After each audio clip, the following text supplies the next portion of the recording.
Brothers and sisters, last Saturday I presided over the third wedding that I had in a 4-week period.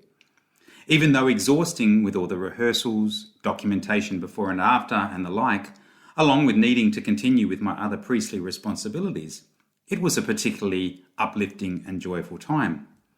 Weddings are beautiful. There is joy and hope for the future and an attentiveness to what God is doing in the lives of those getting married. The wedding that I celebrated last week was particularly joyful for me. This was not so much about the wedding day celebrations, but the conversion that was happening in the heart of the bride in the months leading up to the big day. In a text that she sent me after the wedding, she wrote, "I personally have felt a renewal of my Catholic faith, and has helped me to honour the sacrament of marriage and give clarity to my commitment in marrying my husband wholeheartedly."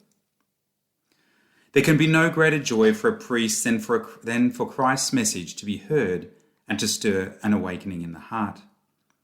The Church requires its priests to give marriage preparation so that the bride and bridegroom can be fully formed, armed, and ready to make for a blessed and long-lasting relationship.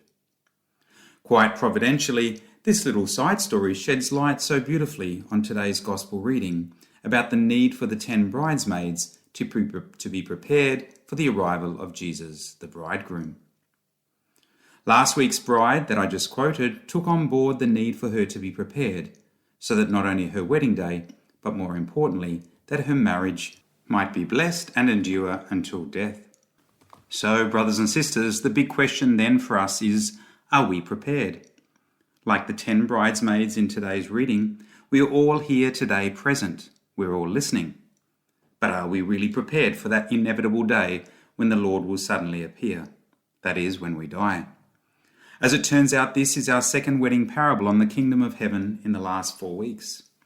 I was explaining in my homily 4 weeks ago that God the Father and Jesus often depict themselves as the bridegroom throughout Scripture.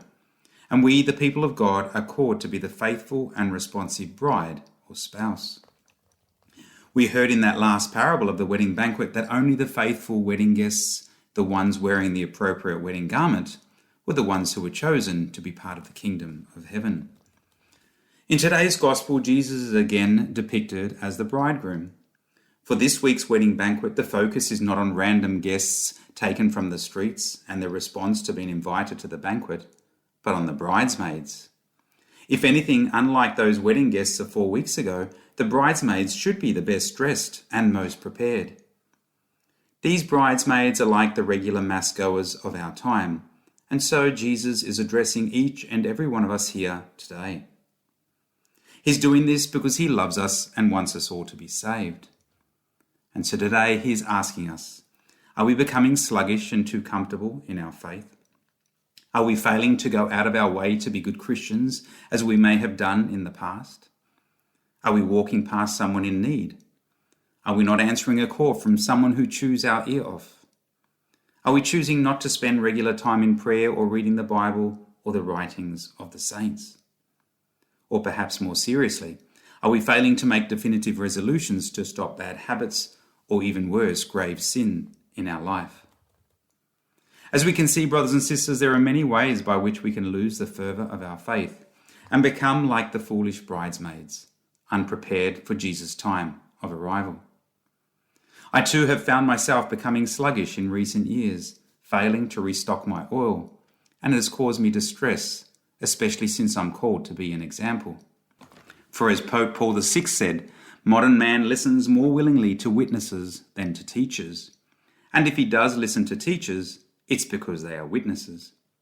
So where I've failed to match my actions with my words, I ask for your forgiveness. And so if for your part you too see yourself falling into the same snare, then perhaps you need to do what I did. I implored the Lord continually for his help over an extended period of time.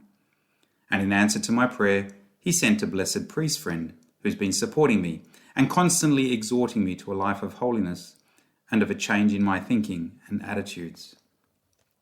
Like the bride I witnessed the marriage of last week, I needed to listen and take on board the advice he was giving me in order that my lamp oil could be restocked, so that I might not only be ready for the Lord's arrival, but also that I may live faithfully my priestly calling.